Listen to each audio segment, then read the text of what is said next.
Kalafabton, amoy nakaka-joyful.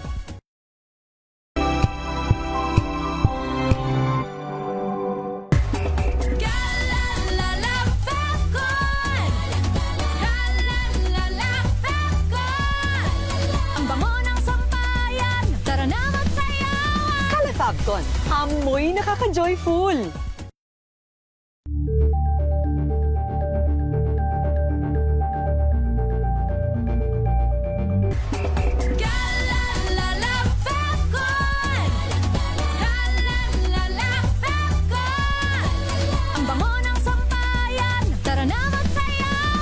Kalafabton, amoy nakaka-joyful.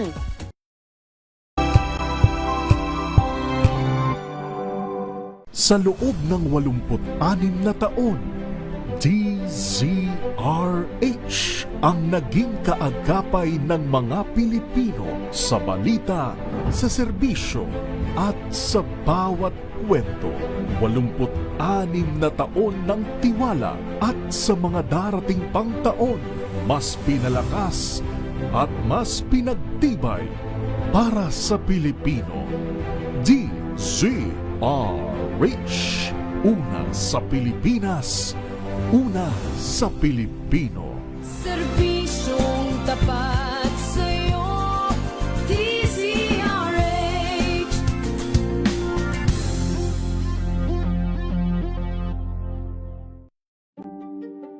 Buklatin ang mga pahina. Pakinggan ang boses ng lipunan. Tunghayan ang mga issue mula sa ibang katayuan. Nakakalungkot kasi deserve ba namin ng ganito? Na hindi nila alam kung ano talaga yung kanilang mga karapatan.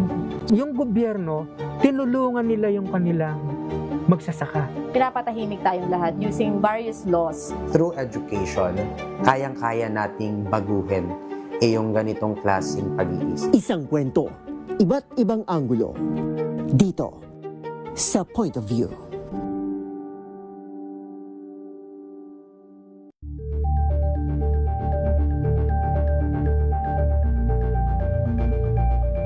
Tambalang Anthony Taberna at Jerry Baha ang gigising sa inyong umaga dahil lalatay ang humahagupit na diskusyon at komentaryo Lunes hanggang Biyernes sa 2x2.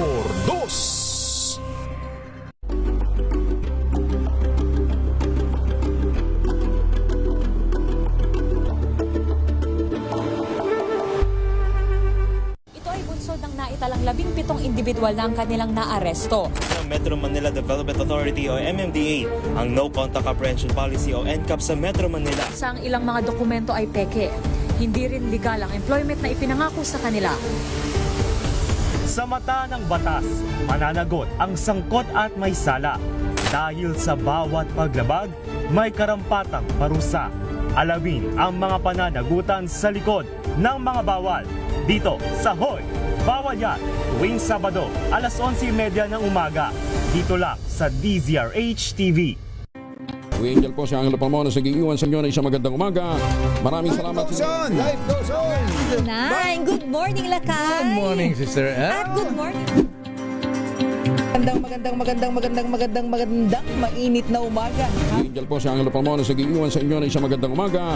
Maraming salamat. Pilipinas, una sa Pilipino.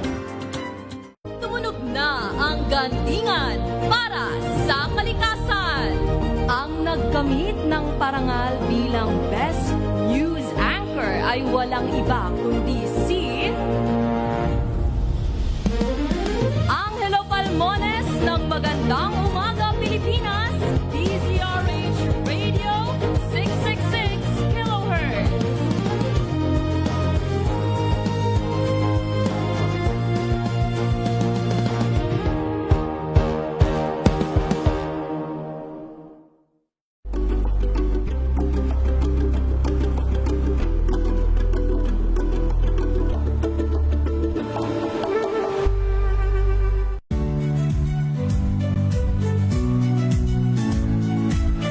Magandang araw mga kaibigan. Ito po ang inyong balerina ng bayan, si Lisa Makuha Elizalde, na nag-aanyaya sa inyong samahan kami at ang aming mga espesyal na panauhin para sa kalahating oras ng masayang kwentuhan sa aming programang Art to Art, kung saan ang usapang sining at kultura ay para sa lahat. Huwag kaliligtaan, tuwing linggo, alas 3:30 ng hapon, dito lamang sa DZRH Radio, DZRH TV, at via online streaming.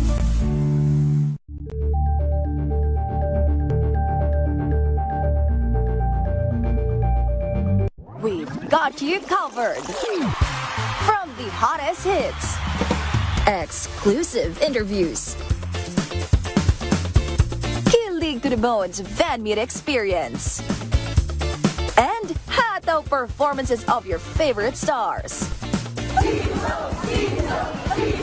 Saturdays, 12 noon, dito lang sa DZRH TV.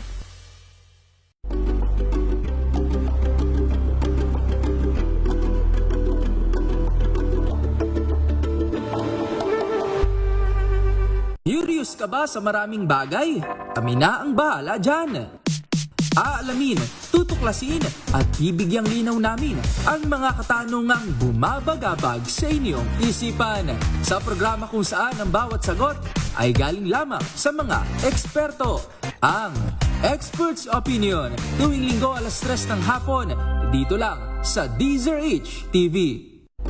With Ray Sibayan, Kisses Habson, TNT Tomorrow's News Tonight. TNT Tomorrow's News Tonight.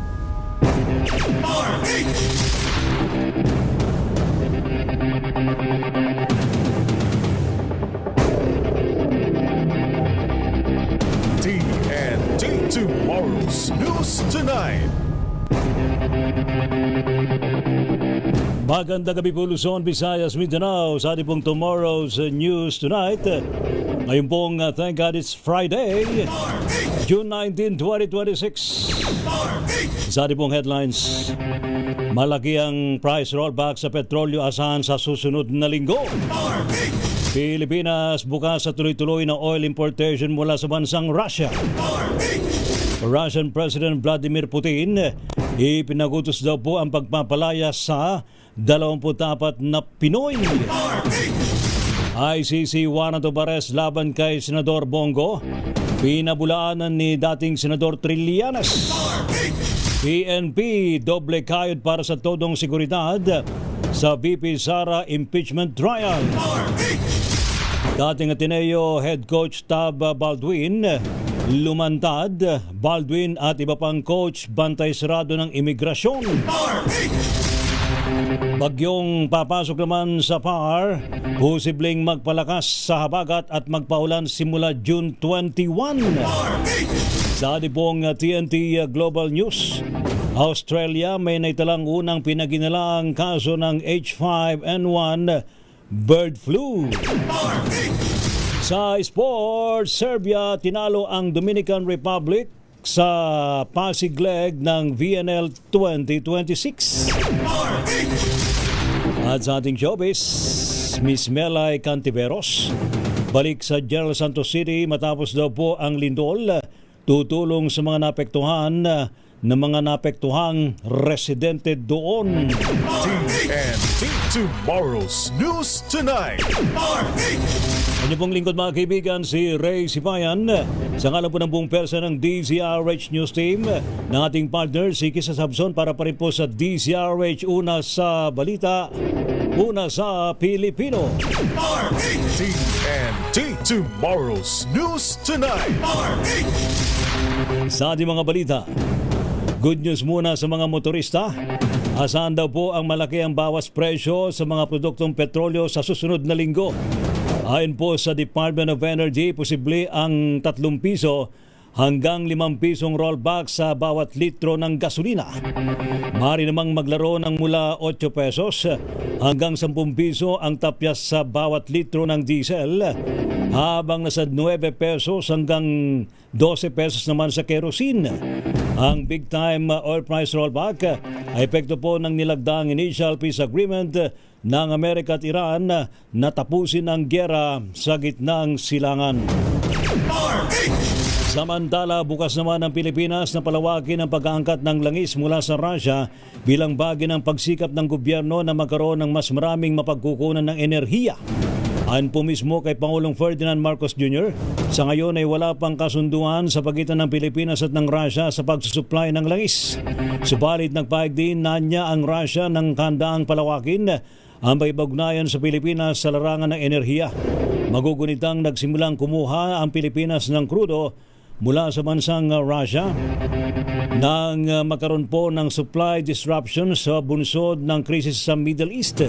Ayon po mismo kay Pangulong BBM, ad hoc lamang ito at walang nakalatag na pangmatagalang mekanismo para dito. Dahil po dito, inaisa niya ng pamahalaan na magkaroon ng mas maayos na sistema sa pagkuha ng langis mula sa bansang Russia para magkaroon ng Pilipinas ng karagdagang lifeline pagdating sa supply ng petrolyo. The Philippines will still continue to look for so-called non-traditional partners in terms of the supply of petroleum products, and I can say that President Putin, the Russian Federation's the government, was very open to any kind of suggestion that we do increase that engagement and that we look further into getting our supplies of petroleum products from Russia. Yan po mga kaibigan, si Pangulong Ferdinand Marcos Jr. Samantala, kinalampag naman ni Senate President Sherwin Gatchalian ang Department of Energy na tiyakin na mag-rollback ng todo ang presyo ng petrolyo sa oras naman na tumigil ng gyera sa pagitan ng Amerika at Iran. Ito po'y kasunod ng paglagda ng Memorandum of Understanding sa pagitan po ng dalawang bansa na hudyat ng tuluyang pagbubukas ng Strait of Hormuz kung saan dumadaan ang mga oil tanker patungong Pilipinas. Sa kabila ng magandang balita ay hinimok pa rin ni Gatchalian ng Malacanang na ipagpatuloy ang pamimigay ng tulong sa matinatawag na vulnerable sector na matinding naapektuhan ng gyera sa gitnang silangan. Naniwala naman ito na mas mabilis ang pagbangon ng mga nasa vulnerable sector kung patuloy silang susuportahan ng gobyerno. TNT Tomorrow's News Tonight. Doble kahit naman ang Philippine National Police para sa ipatutupad na seguridad ng Senado sa impeachment trial ni Vice President Sara Duterte. Tiniyag po ni Philippine National Police Chief General Jose Melesio Nartates Jr. magpapakalat sila ng maraming pulis para maigpit na ipatupad ang peace and order sa labas ng Senado.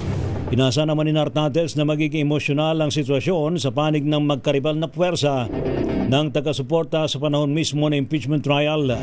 Bunsod po nito, itiniyag po ni Nartates na lahat na hakbang ay gagawin para walang mangyaring anumang insidente na maglalagay sa panganib sa sinuman. Maigpit na niyang koordinasyon ng PNP sa Senate Sergeant at Arms para sa unified implementation ng security measures sa loob at labas ng Senado. TNT Tomorrow's News Tonight. Samantala, gusto raw hong makita ng House Prosecution Panel kung sino nga ba talaga si Mary Grace Piatos. Ito po'y kaugnay ng pagsisimula ng impeachment trial kay VP Sara Duterte sa darating na July 6. Ayon po kay House Prosecution Panel spokesperson Lanao del Sur Congressman Zia Alonto Adyong, excited siyang makita kung sino ba talaga si Mary Grace Piatos na nakalagay sa mga acknowledged receipt ng confidential funds ni VP Sara Duterte. Malakas ang hinala ng mga mamamatas na fiction o inimbento lamang ang pangalang Mary Grace Piatos, lalo na at mula ito sa brand ng kapihan at potato chips. Ang Mary Grace Piatos ay nagsilbing poster personality sa aligasyong maling paggamit ng 61 million pesos na confidential funds sa panig ho ni VP Sara Duterte. Una nang sinabi ng PSA na wala silang record ng tao na may pangalang Mary Grace Piatos. TNT Tomorrow's News Tonight. Sa iba pang balita, pinabulan na naman ni dating Senador Antonio Trillanes IV ang report na mayroon ng arrest warrant mula sa International Criminal Court ICC laban kay Senador Bongo. Sa panempo ng programang Damdaming Bayan, sinabi ni Trillanes na kung magkaroon man ng warrant of arrest kay Bongo ay magtatagal pa raw ito ng ilang buwan bago tuluyang mailabas. Ito po ay dahil naman sa nagpapatuloy pang investigasyon, pagkalap ng mga dokumento at pag-ipag-usap sa mga testigo upang maabot ang certainty of conviction laban sa isang akusado. Kung meron man ho, siguro mga ilang buwan pa ang aantayin po natin. Kasi medyo malayo-layo pa ho bago maabot yung threshold. Kasi yung evidence na requirement ng ICC bago mag-pa-issue ng warrant ay certainty of conviction po. Yun yung pinakamataas na level. At yung ordinary, yung tinatawag na probable cause. Dito po, since hindi tayo miyembro, ang hinahanap nilang ebidensya ho ay certainty of conviction. Umugong balita na posibleng pag-aresto rin kay Bongo ng ICC sa social media post ni Davao City 1st District Congressman Pulong Duterte ng senador laban sa senador at dalawang dating pulis. Ang mga ito po ay may kaugnayan pa rin sa kasong crimes against humanity nung panahon ng drug war sa Pilipinas sa panahon noon na administrasyong Duterte.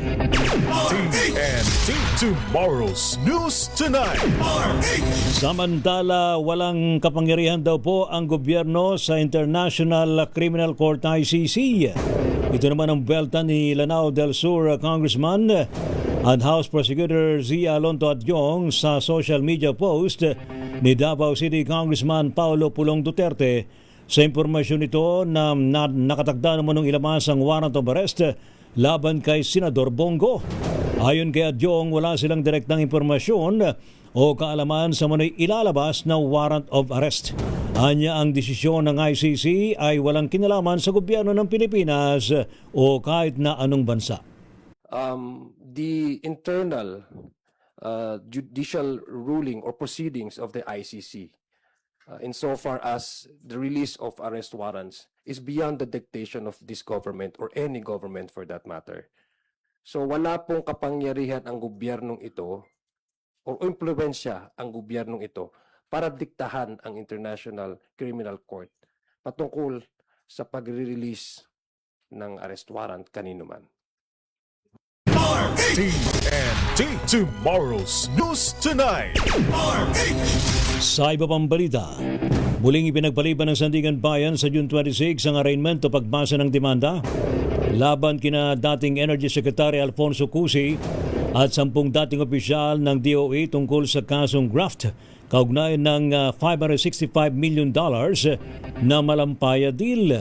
Ito po'y matapos namang maghain ng motion for bill of particulars ang kampo ni Cusi dahil hindi malinaw sa sakdalang nature at basyan ng aligasyong pinsala sa gobyerno na dapat tukuyin ng prosekusyon. Kaya naman binigyan ng korte ang prosekusyon ng 5 araw para magsumite ng kinakailangang detalye. Ang kaso po ay nagugat sa manoy iligal na pag-aproba sa pagbebenta ng 45% share ng Chevron sa Malampaya Gas Project sa Udena Corporation ni Dennis Uy noong taong 2019. TNT Tomorrow's News Tonight. Samantala naman, humarap ang mga abogado ni Ateneo de Manila University President Father Roberto Yap sa National Bureau of Investigation NBI. Ito po'y kasunod ng inisyong subpena Duces Tecum ng NBI Homicide Division kay Yap para magsumite ng records at mga dokumento kaugnay ng investigasyon sa pagkamatay ni Rene Baterbonia at Divina Dili. Hindi nakapunta ang Ateneo President sa Bureau dahil naman sa dinaluhang graduation ceremony ngayong pong araw na ito ng Biyernes. Nag-courtesy lamang sa NBI ang dalawang abogado ni Yap at nag-abisong sa susunod na linggo magsusumite ng mga dokumento ang kampo ni Yap. Humarap sa investigasyon ng mga otoridad sa kanunang pagkakataon si dating Ateneo Blue Eagles head coach Tab Baldwin. Kaugnay po ito ng isinasagawang fact-finding hearing ng CIDG sa pagkamatay po ng junior players na sina Rene Baterbonia at Divine Adili. Ayon po kay Interior Secretary John Vic Remulla, may mga nakita inconsistencies ang PNP CIDG sa salaysay ng Ateneo players at coaches.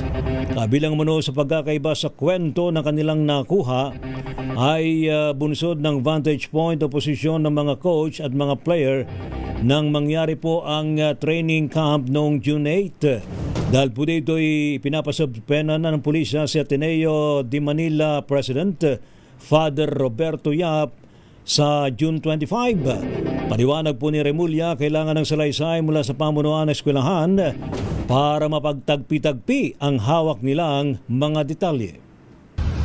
There are some inconsistencies between what the players said and what the coaches said. Pero hindi pa kami tapos, so wala pa kami may bigay na comment hanggang matapos natin.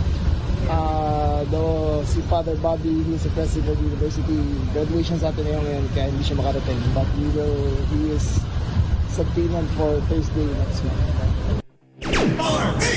Sa kaugnay pa rin pong balita, halos lahat daw po o 70% ng mga desisyon ng Ateneo Blue Eagles ay dumano-mano sa dati nitong head coach na si Tab Baldwin na siya ring team manager ng grupo.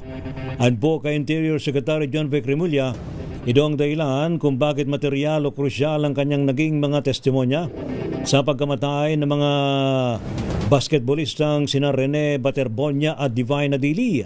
Ginawa ni Remulla ang assessment matapos naman ng kauna-unahang pagharap ni Baldwin sa mga otoridad mula na mangyari ang trahedya sa training camp ng Koponan dyan po sa may Aurora noong June 8. Kasama sa mga nakuha ng CIDG mula kay Baldwin ay ang maikling kopya niya ng drone sa kasagsagan ng pagsasanay.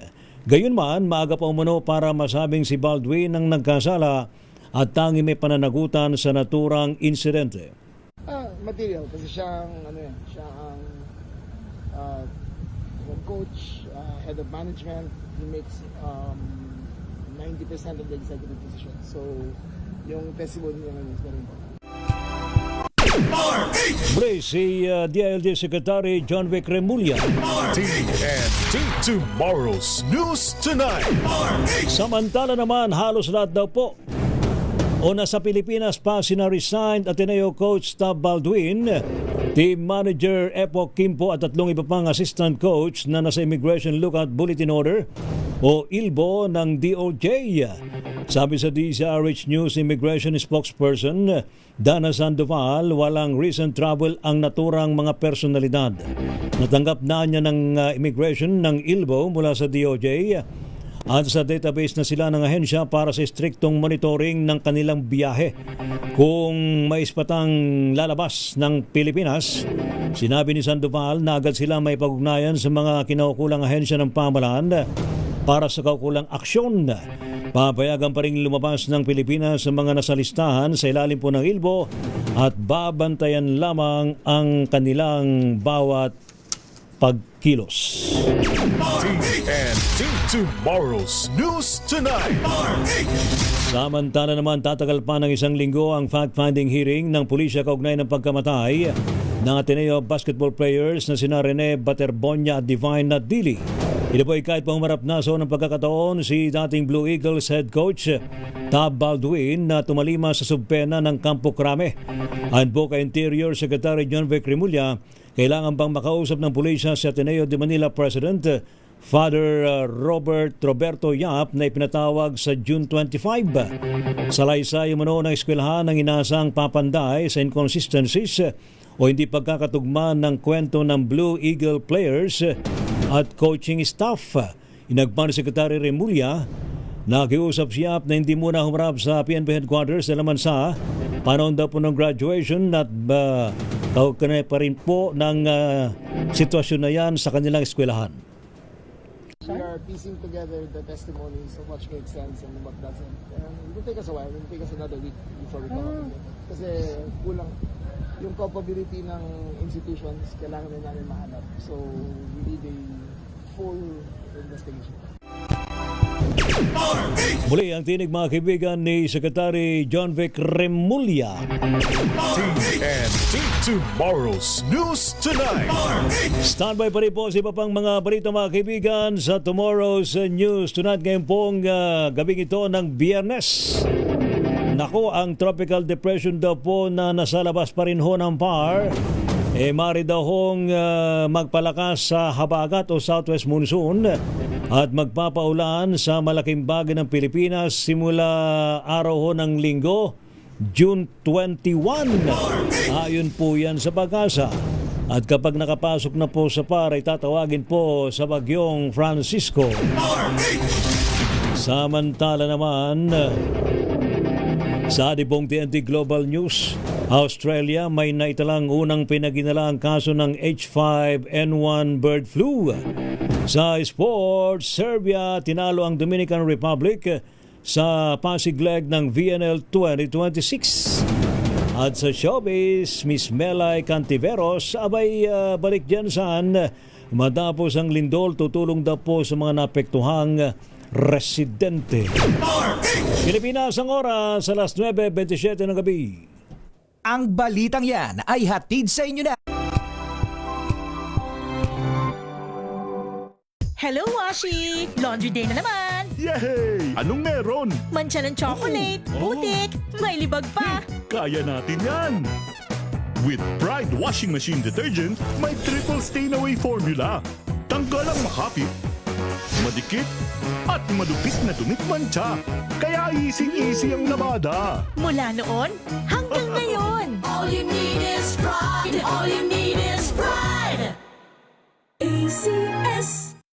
Maulan man, no worries na amoy kulob ang damit. Charm Fabcon, bangong kumakabloom, tanggal amoy kulob sa bango ng Charm. Kaya gamit ko Charm Fabcon with Bloom Fresh technology. Kills 99.9% of kulob-causing bacteria. May aroma burst pa of thousands of flowers and berries. Ang sampay sa loob, no amoy kulob. Bangong kumakabloom sa Charm. Charm Fabcon. ACS. Tinesting, sinuri, siniyasan. Ang resulta, super effective ang Shield sa pagpatay ng bakterya at virus. Shield Antibacterial Soap. Believe ang mga eksperto sa Philippine Nurses Association. At si Mami. Tiwala ako sa Shield. Shield Antibacterial Soap. Napatunayang mabisa. Ang mga nurse, tiwala. ACS.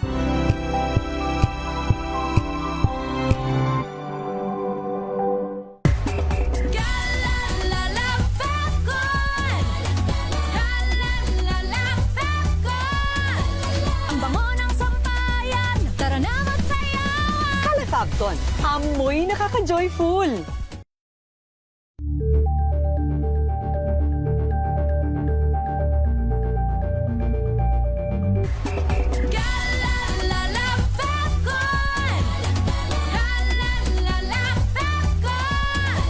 Ang bango ng sampayan, tara na magsayawan. Kala Fabcon, amoy nakaka-joyful.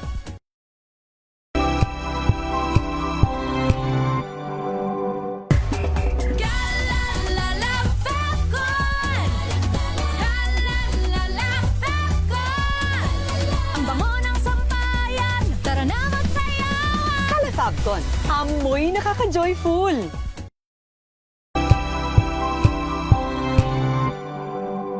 Sa loob ng 86 na taon, DZRH ang naging kaagapay ng mga Pilipino sa balita, sa serbisyo at sa bawat kwento. 86 na taon ng tiwala at sa mga darating pang taon, mas pinalakas at mas pinagtibay para sa Pilipino. DZRH. Una sa Pilipinas, una sa Pilipino. Serbisyong tapat sa'yo, DZRH.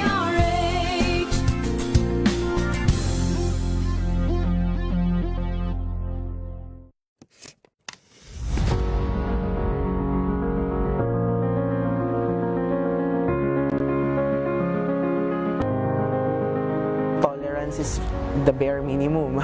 So I don't think it's enough. Pakiramdam ko, we could do so much better pa. Kasi yung awareness, aware lang sila. Pero kailangan din nilang hindi lang maging aware, kundi maging informed sa experiences pa. Ginagamit yung word na entitled, katulad sa mga trans sisters and brothers natin, na tanggap naman daw sila pero too entitled kung gusto nilang matawag na babae. At this time, marami na rin kasing information, so medyo choice na rin ng mga tao na hindi matuto about this.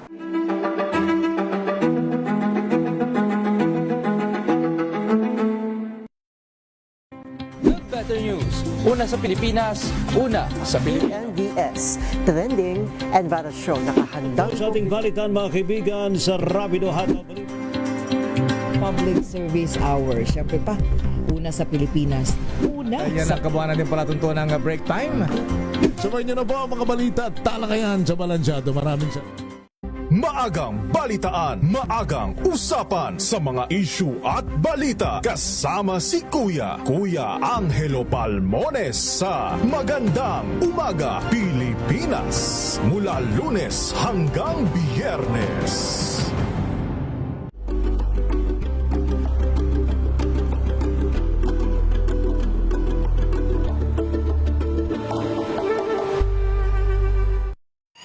Mga balitang gigising sa inyong umaga. Mga balitang kailangan mong malaman. Mapapakinggan sa ACS Balita sa 2x2. Kasama sina Anthony Taberna at Jerry Baha. Lunes hanggang Biyernes.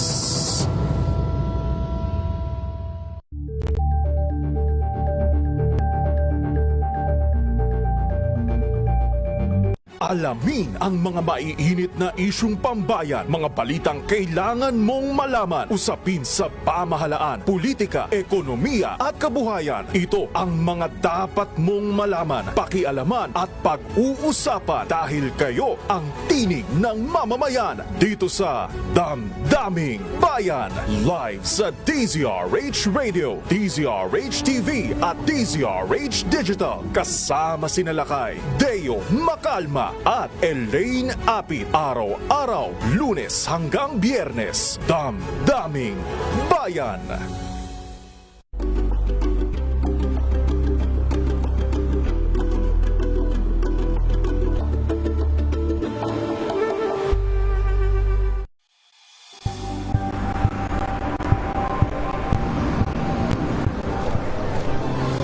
Mga eksperto. Dito lang sa Expert Opinion. Ito ang The Better News. TNVS. Trending and sa kwento, iba't ibang anggulo. Dito sa Point. Bawal pananagutan at itatalayin dito sa Hoy. Bawal yan. Dito lang sa DZRH. Masok entertainment and lifestyle. Ito ang NBC TV Network News. Una sa Pilipinas, una sa Pilipino. Samahan niyo po ako hanggang 7:30 ng gabi. DZRH Usapang Liga. Magandang gabi Pilipinas, Metro and Mega Manila, nas extension sa DZRH at RHT. Naray si Bayan At Kisses Hubson. para sa DZRH, una sa Pilipinas. Una sa Pilipino. Tumunog na ang gantingan para sa kalikasan.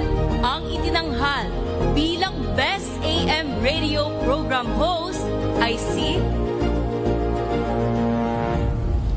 Cesar Chavez para sa special on Saturday ng DZRH.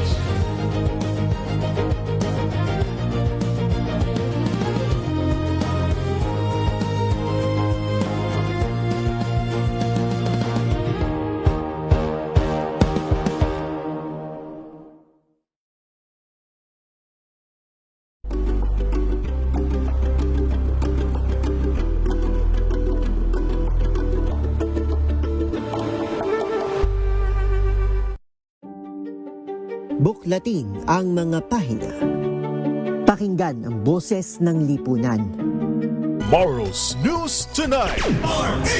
Ito tayo mga kaibigan sa ating pong mga balita sa Tomorrow's News Tonight. Meron po tayong update mula po sa Kamara. Aligasyon na may kinalaman ng Malacanang sa pagsusulong ng Kamara ng impeachment laban kay VP Sara, abay fake news daw. Ating alamin detalye sa report ni RH12 Milky Rigunan. Milky.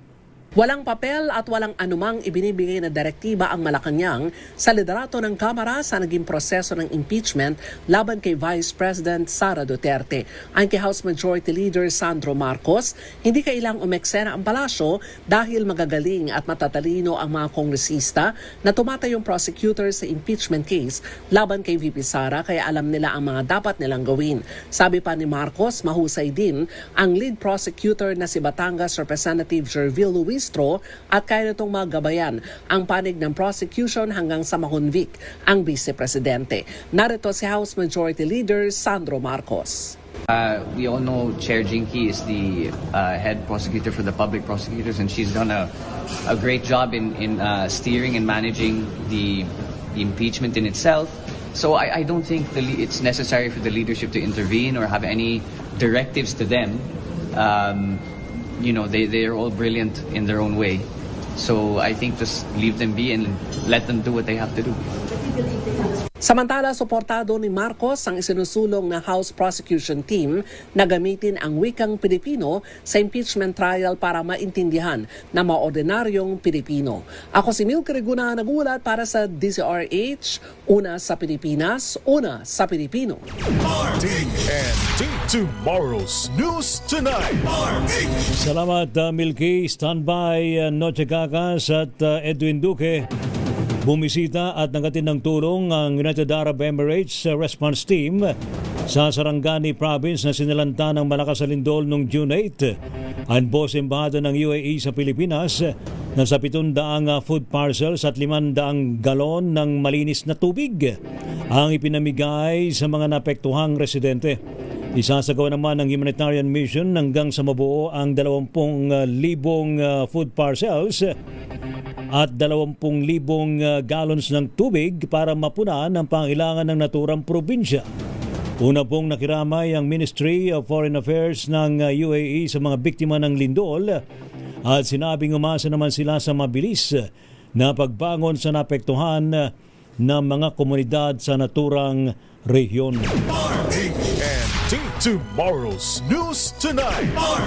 Samantala naman, hindi raw po hinarang sa Kamara ang anti-EPAL provision sa panukalang maging permanente ang AIC, yung pong Assistance to Individuals in Crisis Situation.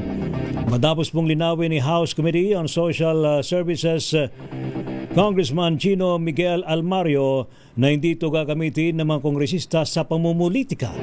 Ayon po kay Almario, na-delay ang ratification ng bill dahil naman sa kailangan malinaw ang wordings na hindi gagamitin ng programa bilang political tool. Inagba ni Almario ang AIC at iba pang programang pangayuda ng pamahalaan ay malinaw na hindi para sa personal promotion, endorsement o political advantage ng sinumang public official. TNT Tomorrow's News Tonight. Inasa namang mabibigyan ng pwesto sa gobyerno si dating DILG Secretary Benhur Abalos Jr. Ito po'y matapos sa mga minin ni Pangulong Ferdinand Marcos Jr. na nais niyang gumanap na aktibong papel ang dating kalihim. Sinabi ni Pangulong BBM na kahit pansamantalang nawala sa gobyerno si Abalos, patuloy pa rin siyang nagbibigay ng assistance sa administrasyon. Gayunman, niliwanag po ni Marcos na walang papalitan na cabinet member si Abalos sakaling matuloy ang kanyang pagbabalik sa gobyerno. Si Abalos ay nagbitiw bilang kalihim ng DILG noong 2024 para sumabak sa 2025 senatorial race, subalit siya ay hindi pinalad na makalusot sa Senado. TNT Tomorrow's News Tonight. Atin mo nang alamin ang update mula kay Noche Kaka. Sabay meron daw nangyaring paghahampas.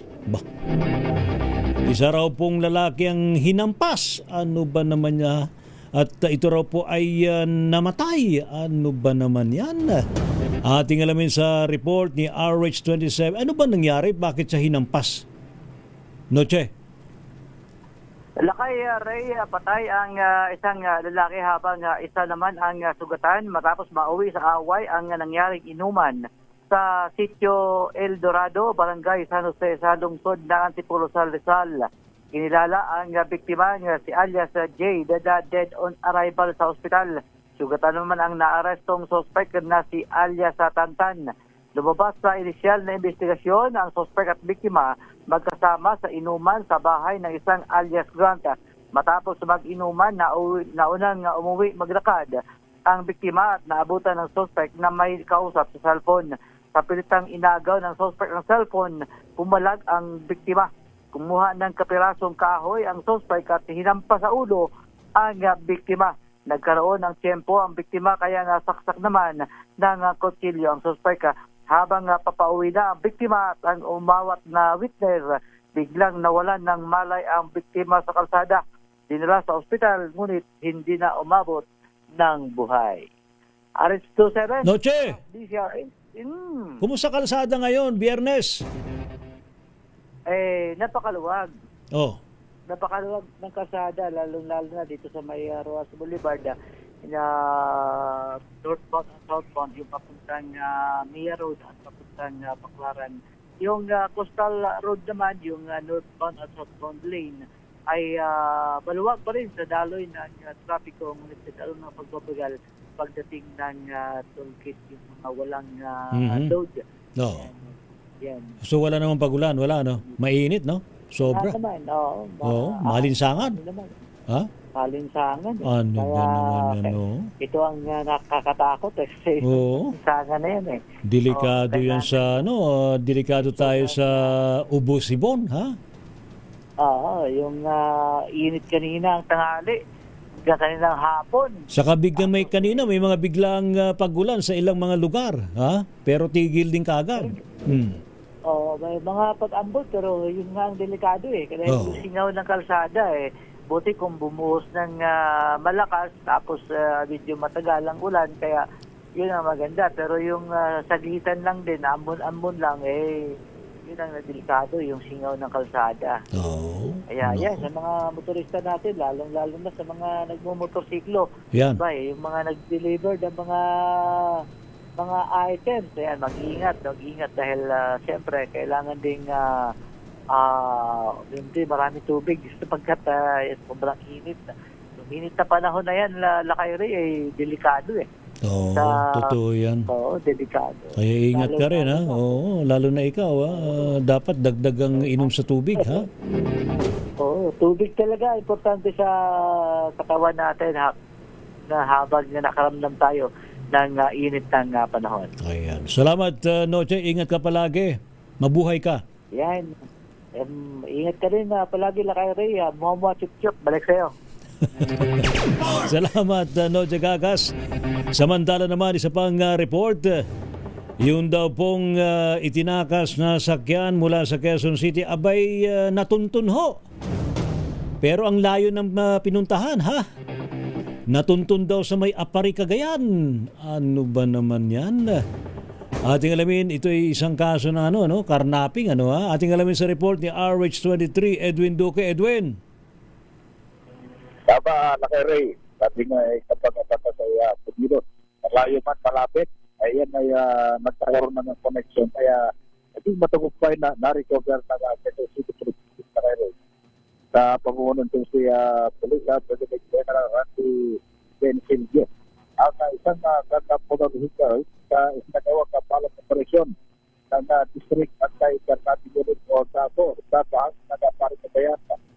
Sa initial na investigation kanina, lumalabas na ang biktima at ang suspect na si alias Rosemary ay pumasok pala ito sa isang bed of step with a transfer of right at assumption of mortgage na kinasangkutan ng itong dalawang susunod na biktima. Sa ilalim mo ng kasunduan, ang suspect ay nangakong babayaran at magbabayad ng monthly obligation na nagkakalaga ng 15,452 sa financing company. Pero nabigo, itong susunod na sumunod sa isang sitwasyon na nag-idyok sa biktima na isumpong na ito sa Tago. Dahil sa reklamo, nagsagawa ng surveillance operasyon ng mga tauhan ng dako hanggang makita na itong sasakyan sa barangay Bukid, Apari, Cagayan. Agad na nagsagawa ng follow-up operation at sa pagkipugay na rin ng Apari Municipal Police ay nag-resulta ito ng pag-aresto sa suspect at na-recover din yung silver na Merage na sasakyan kung saan ay natatagdapan ito ng Quezon City Police District. Samantala lang Ray, hanggang lamang Ano? tukod yung traffic. Saan? Sa MacArthur Highway hanggang Mindanao Avenue. Wow. Bago ito Sobrang traffic, ha? lalo na yung galing ng Bigaya sa Avenue. Papunta rin ng Mindanao Avenue bago ito makalabas ng Discontent patungo ng North Quezon Expressway. Yan ay dahil pa rin sa bawang skyway na tumawid from Valenzuela. Kaya So, hindi pa nagagawa dyan. Oo, so meron pang ano dyan. So matindi ang traffic ngayon. Oo, kasi kapag na pinapagawa naman yung project ng Maynila, kaya yung galing naman ng Cotabato, northbound, going to Venezuela. Sabay dito, kaya Yung MacArthur Highway papuntang Bulacan, okay lang. Tuloy-tuloy lang biyahe. galing yan sa bahagi ng Valenzuela, medyo mabigat. Dali ng traffic dahil natin sa pinatawang project. Oh. Pero yung galing monumento papuntang Valenzuela, okay lang. Okay yan, hanggang bago SM, para magpupas ko, mapunta ng balita. Yung traffic, pero pagkawin mo, makakalawag ka lang pagka lumampas ka naman na Marikay Bulacan. Dahil doon ay wala na mga proyekto, wala na proyekto na nagawa. Naku, ingat lang.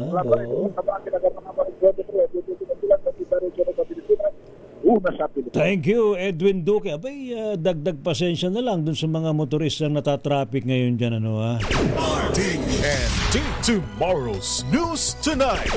Samantala, sa atin pa rin po mga balita, higit sa 27 milyong pisong halaga daw po ng hinihinalang shabu ang nasabat sa Clark, Pampanga. Ayon po sa Bureau of Customs, ang droga ay tinago sa mga beauty products na galing sa Amerika at nakatakdasan ng i-deliver dyan po sa Mandaluyong. Nang suriin daw po ng mga tauhan ng customs, sabay natuklasan na ang parcel ay naglalaman ng higit sa 4 na kilo ng suspected shabu.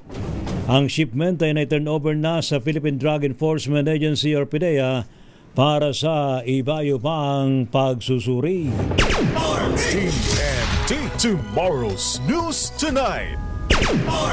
Nagpositibo naman sa random drug testing ang siyam mula sa may 281 tauhan ng Philippine Coast Guard sa Southern Visayas. Ayon po kay Philippine Coast Guard spokesperson Commodore Noemi Cayabyab, 8 sa mga nagpositibo ay lalaki at 1 naman ang babae. Isinailalim na ang mga ito sa restriction na hinihintay ang opisyal na resulta ng kanilang confirmatory laboratory exam.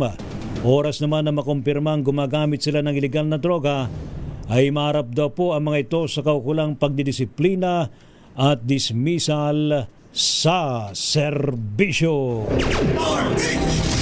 Isinugod naman ng 72 kadete ng Reserve Officers Training Corps o ROTC matapos malason sa kinain nilang adobong baboy sa kanilang training camp sa may Dingle, Iloilo.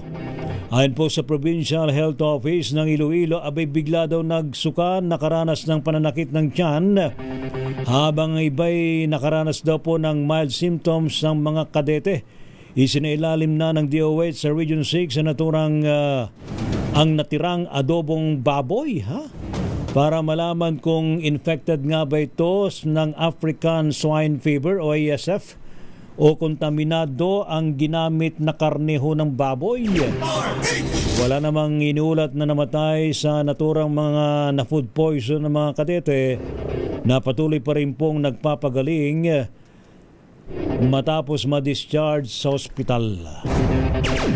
TNT Tomorrow's News Tonight.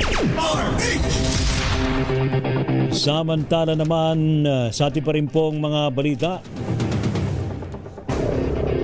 Palalakasin po ng tropical depression ng southwest monsoon o habagat na magpapaulan sa malaking bahagi ng Pilipinas simula Linggo, June 21. Kasabay po nito itiniyak po ng pag-asa na walang direktang epekto sa Pilipinas ng bagyo na nasasilangan po ng bansa.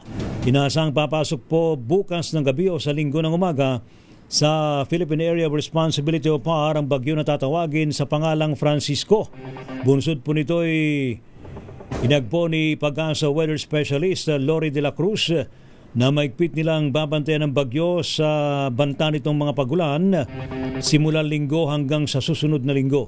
Huling namataan ng bagyo sa layong 1,753 kilometro sa silangan ng Eastern Visayas at taglay po nito ang pinakamalakas na hangin na 55 kilometro bawat oras malapit sa gitna at bugso ng hangin na abot naman sa 70 kilometro bawat oras.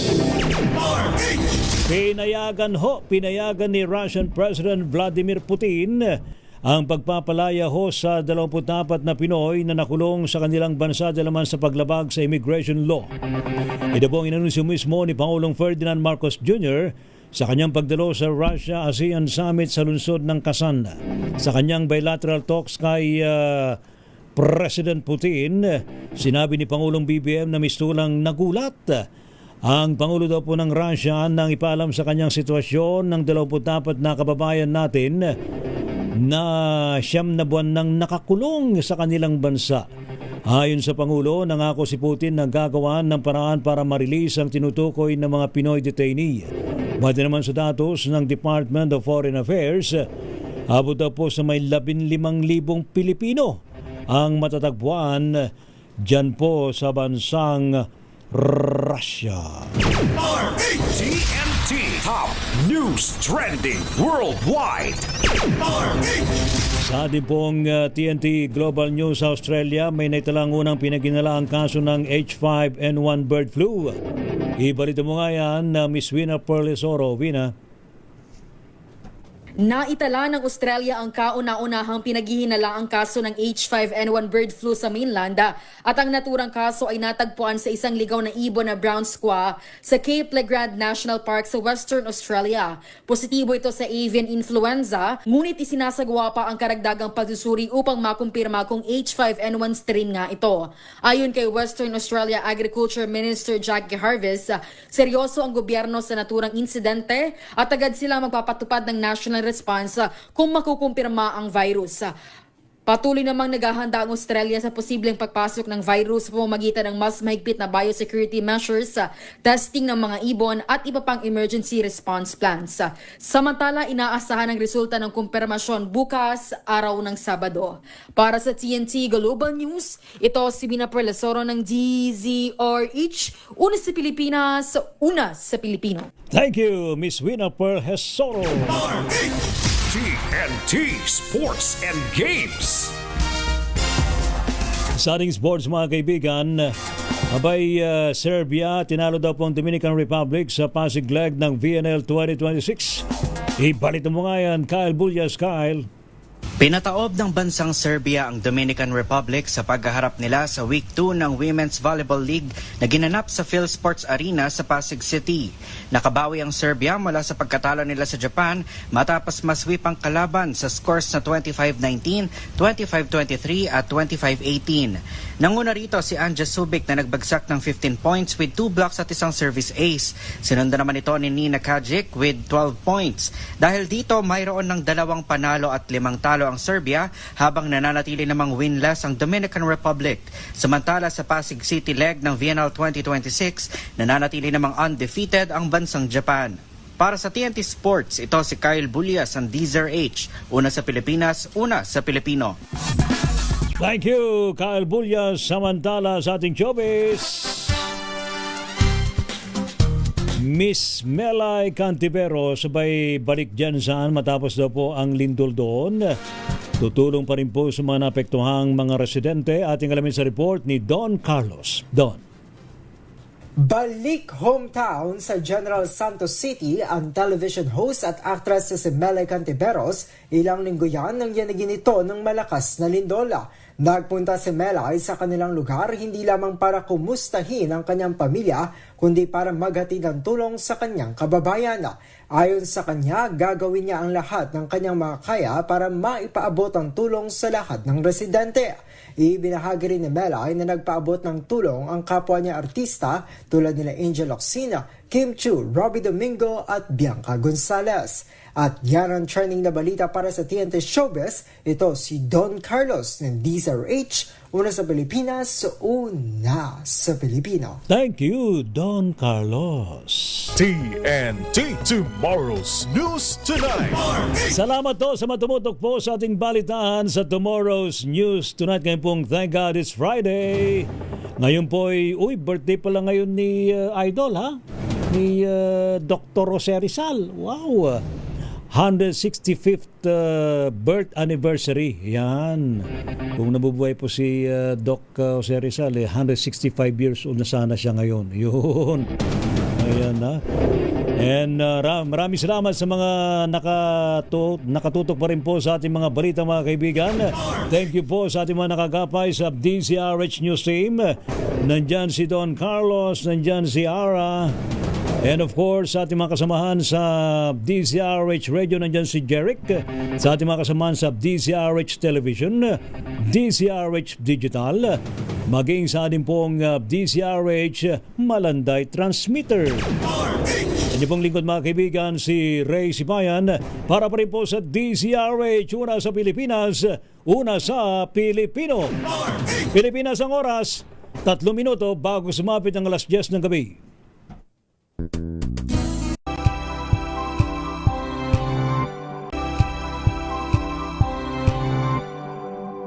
Sa loob ng 86 na taon, DZRH ang naging kaagapay ng mga Pilipino sa balita, sa serbisyo at sa bawat kwento.